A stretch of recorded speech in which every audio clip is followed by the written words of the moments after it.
It's so the Leafs to, make every goalie they face look like a Vezina candidate.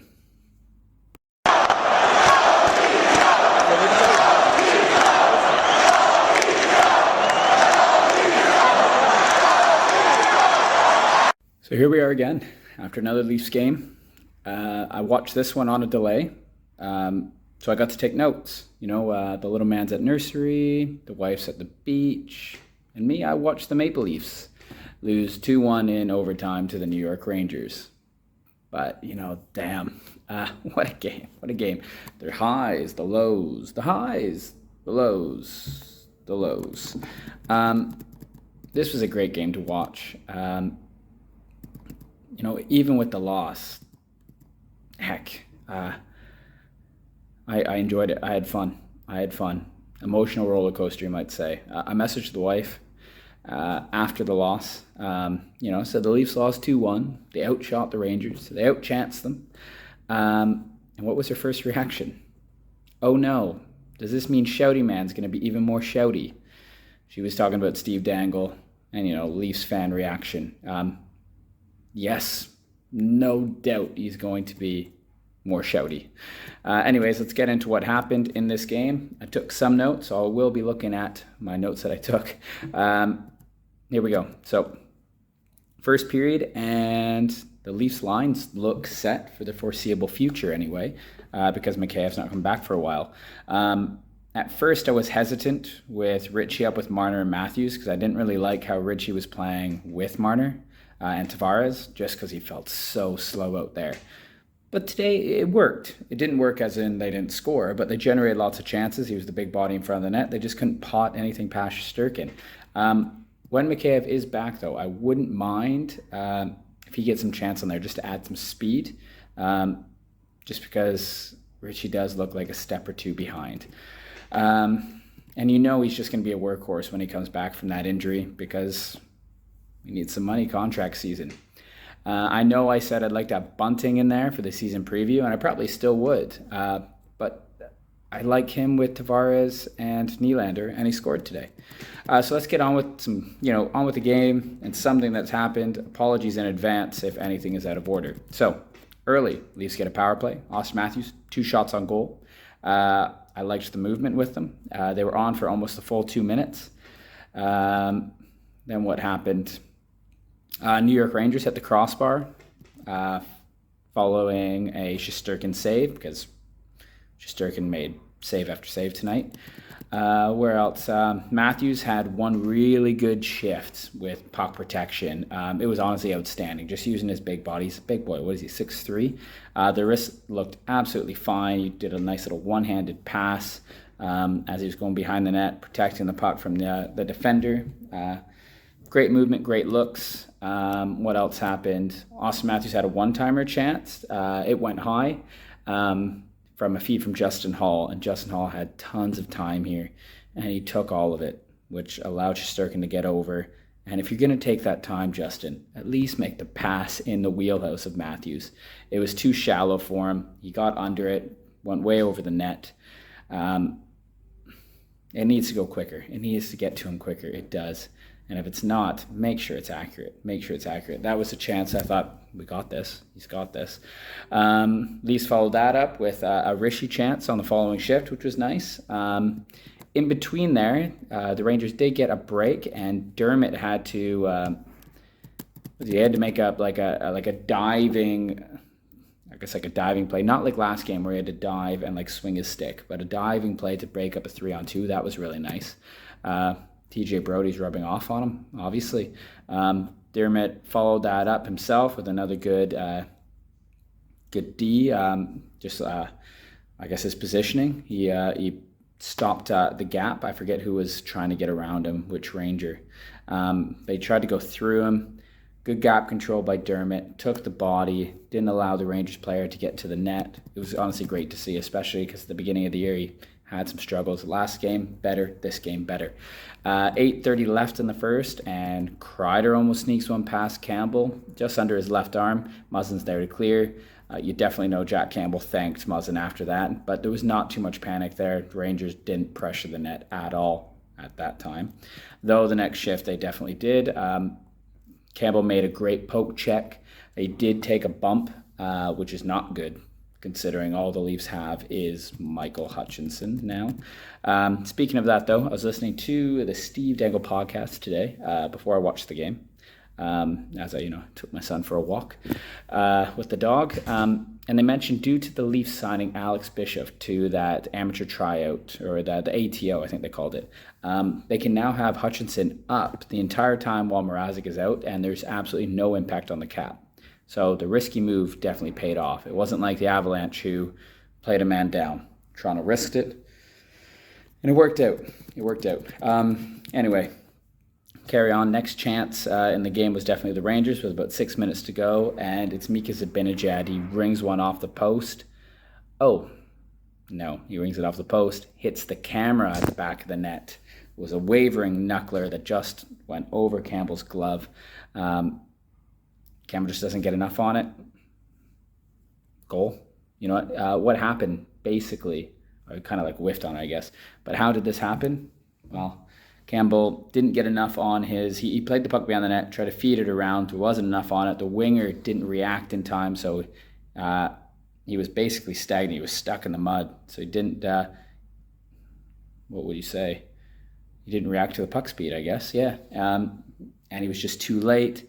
Ends up getting to Mika Zibanejad in the slot. You get the knuckler shot goal.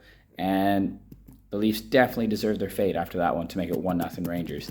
Then 3:40 left, and it's Spezza and Simmons. They turn back the clock. There's toe drags left and right, drop passes, a lead pass to Simmons. He gets a chance. Puck just goes wide. I think Shesterkin got it with his glove. They do draw a penalty, though, and they did this a few times this game. Some good hard work leading to them drawing some penalties. It's a fourth line shift that you love to see, and they did it a few times this game. Let's say a momentum building shift, because now obviously the Leafs were on the power play. And were they able to capitalize? Well, they had good puck movement. They created lots of options. But I'm going to be honest, the Rangers clogged up the shooting lanes quite well. They blocked a few shots. They blocked a ton tonight. Yes, the Leafs got a lot of shots, and Shesterkin had to make those saves. But the Rangers blocked a lot of shots tonight as well. On this power play, Shesterkin made the necessary saves when lanes did open up. He made a massive one on Nylander in close. And then the Rangers and Shesterkin thanks the post twice, because the left post stops Nylander when he tries to go glove. And then it pops out to Jason Spezza for the one-timer. Oh, it clangs the pipe as well. Could have been the difference in the game. So no goals, but I'm going to be honest with you, a damn good-looking power play in my opinion. And momentum definitely swung in Leafs' favor to close out the first, even though I guess the Rangers did get one last dash at the end of the first. But after one, it's 1-0 in New York. So we moved on to the second period, and it's Michael Bunting doing Michael Bunting things to start the period. Drives the net right to the greasy area. Shesterkin tries to redirect it. The puck hits Bunting, goes off him, and in the net, goal. On the second look of it, you actually see that it hits Bunting, and then it goes, and it's basically in Shesterkin somewhere, and Bunting swipes at it, manages to hit the puck, goes in. I absolutely love this player. I do. I love it. This is exactly what the Leafs need. And overall, in this whole sequence, it was a great breakout by the Leafs. So this all starts down Toronto's end. Below the circle, Riley takes the man, allows Brody to pick it up. He feeds it up the wing to Willie. Willie tips it up to Tavares. Tavares back over to Riley, who's obviously read the play, left his man. He's the outlet to Tavares. He skates up with it. They enter the zone. He has speed. He has good edge work. He brings it around the left side. He sees Bunting drive the net. There's a guy in the slot. He throws it on net. Shesterkin tries to move. And you know what? In this day and age, and especially this season so far, throw everything on net because they're going in. They are. Flex, Bunting. Great positioning by Bunting. He had the D there. Goal, 1-1. 1-1. Right following this, though, the Leafs get caught, and Dermott trips up the Rangers forward. I think it was about 6 seconds after this goal. So it's PK time. Yay. Typical Leafs. Killed the momentum. However, they do kill the penalty. Then nothing really happens. I did notice something. At around the 11:40 mark, Alexander Kerfoot was on the ice, and he had a little wraparound that was stopped. But it was nice to see because in the first period and the beginning, second half or first half of the second period, I didn't notice him at all. nothing. However, when I did, good little cycling shift. They get a few chances until, Goudreau knocks down Riley. That probably maybe could have been a penalty. But that does end up leading to the top line coming out, and they get chance after chance after chance. Matthews almost scores from his knees. He was basically diving. It was chaos out front. Nothing. Those pucks just sitting out front. That doesn't look great, but the puck's just sitting out front of the net. They couldn't get a stick on him. They couldn't bury him. And if they did, Shesterkin was there, or the Rangers was there to block it. I'll tell you, though, if that Matthews goal went in, shot went in, that was definitely a Steve Dangle hat pick, for sure. Leafs then followed up. They get more prime chances, but then they get too many men. And I guess that's why they got a lot of chances. I think it was Tavares. That was just miscommunication there at the bench, and that happens sometimes. So they're back to the PK around the 10-minute mark. Once again, it's killed. What happened next of note?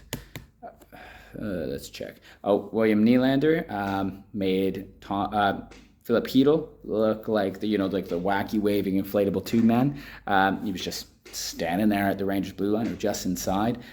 Willie with some speed, just great stick work, just in, out, through his stick, around, takes the shot, but of course it gets deflected out of play because that happened a lot to this game. Then what happens? Nylander again bats the puck out of the air, which breaks up an outlet pass to keep it into the Rangers zone. He brings it out front. He gets another chance. Then he gets the puck to Brody, who sets up Matthews.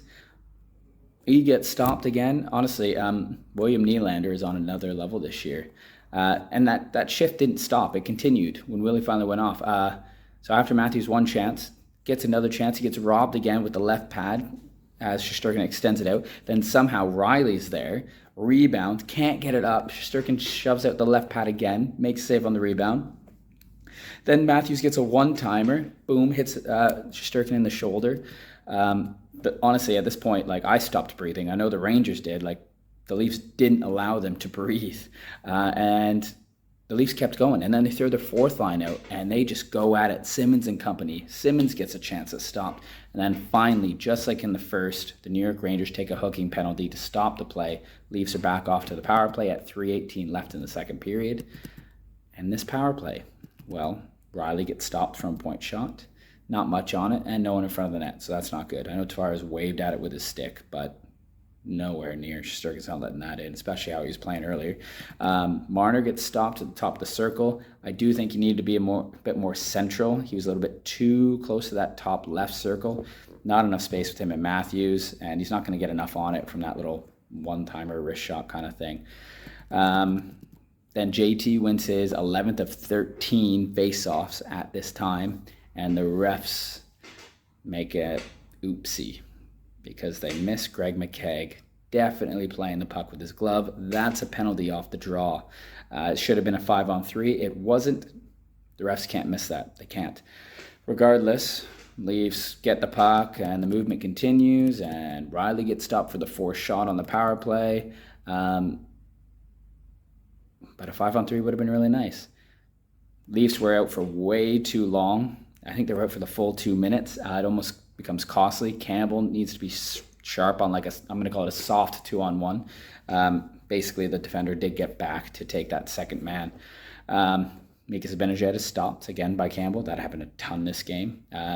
Leafs did go the other way. Spezza got a chance. He missed wide. And that was the end of the power play. Though it could have been costly, that 2-on-1. The Leafs players, the big guys, the big guns were basically out the entire time. It almost cost them. And that's how the second ends. It's 1-1.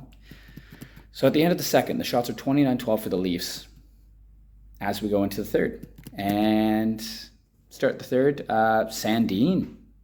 First time you hear this name. Makes a good play in the neutral zone, taking the body, allows Dermott to regroup, gets it over to JT. JT goes up to Sandin, kind of like what Riley did in his own zone, but Sandin did it from the neutral zone, and he gets a good shot on goal. And just kind of like Kerfoot, when I saw Sandin, I was thinking, I haven't noticed him much either, which I guess isn't a bad thing for a defender. For a forward, yes, because you want them. I don't know. But as a defender, if you don't see them, that doesn't mean, that means nothing bad is happening. No big boo-boos. Though I would like him to be more involved. And he finally got into it a bit. But obviously, like Kerfoot earlier, I noticed it, thought about it, and right on cue, he gets a chance. I do have really high expectations for Zandine this year, and I'm excited to see what he becomes. Anyway, after that, Matthews follows it up. He gets a chance, his 6th shot on goal at that time. I don't even know. I'd have to look at the stats. This is just right after, so I don't have the stats on me. He had tons of shots. He could have had 10 shots this game. Who knows? So many chances. We'll get into overtime in a second. So he tried to go 5-0 on his 6th shot from the slot. And at that point, all 6 shots were good, high-quality chances. But Igor Shesterkin had his number, and he carried that over for the rest of the period and overtime. My God, Austin Matthews. Buddy, could have had about 6 tonight yourself. Anyway, following this, the Rangers get some good ozone time. Then the Leafs get some, and basically nothing for both teams as both teams shoot wide and wide and wide and wide some more until Shesterkin finally covers up a chance by Tavares on a wraparound. JT then gets another chance from Bunting, blocker save. Then they basically swap. Tavares throws it on net. Bunting with the backhand chance. Another pad save by Shesterkin. And speaking of Shesterkin, honestly, I thought Georgiev was going to start this game because he is a Leafs killer. Turns out that any of these two Rangers goalies are now Leafs killers. They are the kryptonite to the Toronto Maple Leafs and them liking to score goals. So at the 14-minute mark, remember it was like 29-12 at the end of the second. Shots were 36-13 at the 14-minute mark. Though, I'm going to, like Jack Campbell, not many shots, but he had to make some good saves here. He did. He faced some high-scoring chances. 2-on-1s, a couple different rushes, slots, good chance from the slot. He had to be sharp. I do need to mention, of those 36 shots at the 14-minute mark, the Rangers also had 12 block shots. Yep, lots. Anyway, 12 minutes left. Willie gets sent in all alone, kind of, but I think it was Miller. Miller got back. And maybe a penalty here. Maybe.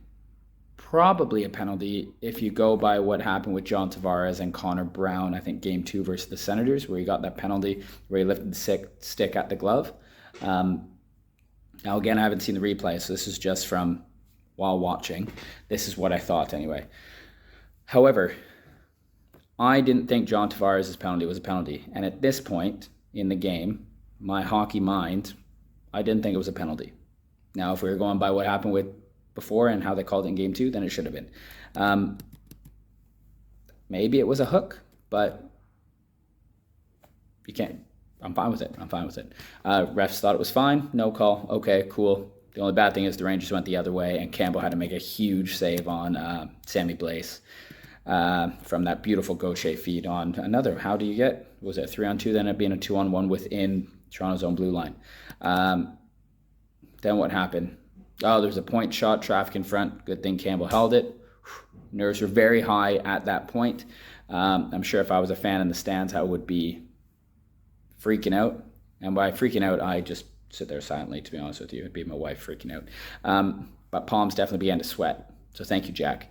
Anyway, I got to say, it must be hard for Jack Campbell, to kind of stay in it. I guess the Rangers did give him high quality chances to make some big saves, but he didn't see much rubber. So with them getting so many good scoring chances with so little shots, honestly, round of applause to Jack Campbell for staying in that game. And by staying in that game, I mean just being focused throughout. Leafs at one point were dominating possession. They did have 22 minutes of possession. It did end up pretty close, like 20 or maybe 30, 28. It was a good game.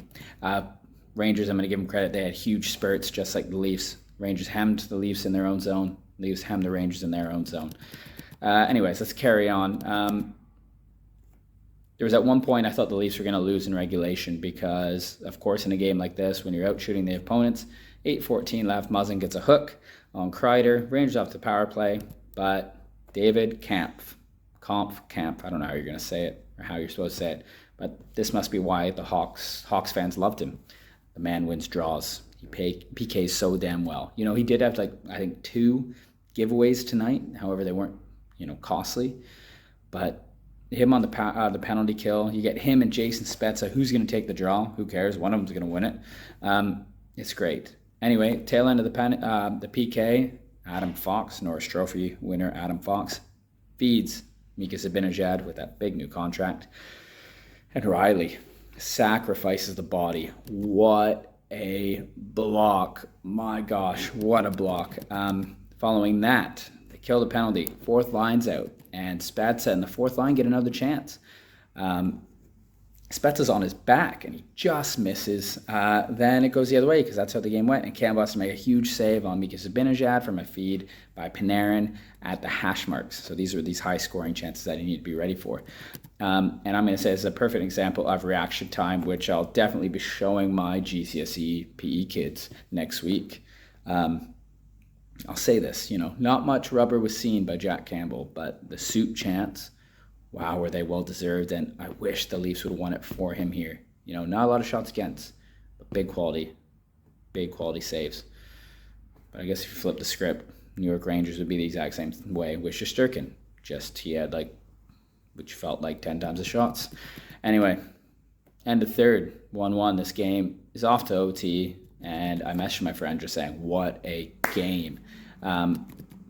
Anyway, I'm just going to read, basically, my points from the overtime, because it was a lot. So, start to overtime. Leafs can't see anything they like, and they literally regroup 3 times, 4 times. And around the 4th or 5th time, Marner just feeds it back to Campbell. Campbell quick to Brody. Brody springs Matthews. And Matthews dekes the Rangers defender out of his jock. I think his skate's untied at this point. Shesterkin, I think he might have poke-checked it, whatever. He made the save. Puck goes over the net. Matthews tumbles into the goal. Rangers go the other way 3-on-2. And holy shit, Jack Campbell robs Trouba on the doorstep, stretching out with the right pad. At that point, I'm like, please, Jack, don't destroy your groin. We need you, but what a save. Then Willie goes the other way. Toe drag around another D. My God. Backhand. Stopped by Shesterkin. And it was whatever you can do, I can do better between the 2 goalies. Matthews then gets stopped twice. Rangers go the other way. Leafs get it back, send Brody in, but the Rangers get back. Shesterkin must come out to play it. Matthews picks it off from the point, fires it. Shesterkin makes the left pad save, goes right to William Nylander. Matthews comes off the blue line. Nylander holds, feeds Matthews. Shesterkin comes all the way over, makes the save. Great positioning by him. I think if Matthews could redo it, he would definitely do a Jack Hughes there, where he'd pull it to his backhand. He would have had the open net. But again, you have to make millisecond decisions, millisecond time to make a decision. He went for the shot. I think he would like to get that one back. Following that, there's a bad line change by William Nylander. And it's 2-on-1, and it's Mika Zibanejad and Miller, DeAndre Miller, is that it? They go in, a la you're looking at Zibanejad and Lafreniere from last game. Zibanejad looks like he's going to feed it.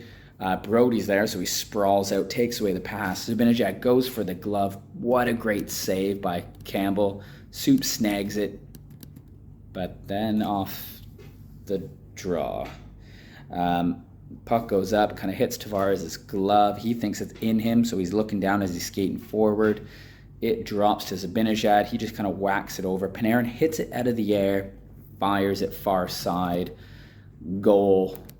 2-1 Rangers. OT win. If only the Leafs could have won that game. But I gotta say, even though the Leafs lost, the roller coaster ride ended with a thudding halt. My God, that OT, the game was wild. Wild. As a hockey fan, show this to people who don't watch hockey or don't like hockey or don't really know about hockey. Show them this OT, and it'll get them hooked. Show them that a game doesn't need to be 8-5 to be exciting. This was 1-1, but the saves, the chances, it could have been a 10-9 game. Ended 2-1. What a fantastic game to watch as a fan. I'm like, what am I in? I'm already at 25 minutes. I don't even have the energy to break down each player from the Leafs tonight. I don't. I'm just going to say a hell of a game. An unfortunate loss. Let's just bring on Game 5. Leafs are 2-1-1 this season, but if only they came out with the victory tonight. But damn, the Leafs are really making every goalie they face look like a Vezina candidate. They really are. Anyway, that's it for me. Comment down below your thoughts on the game. Thank you again. As always, go Leafs go.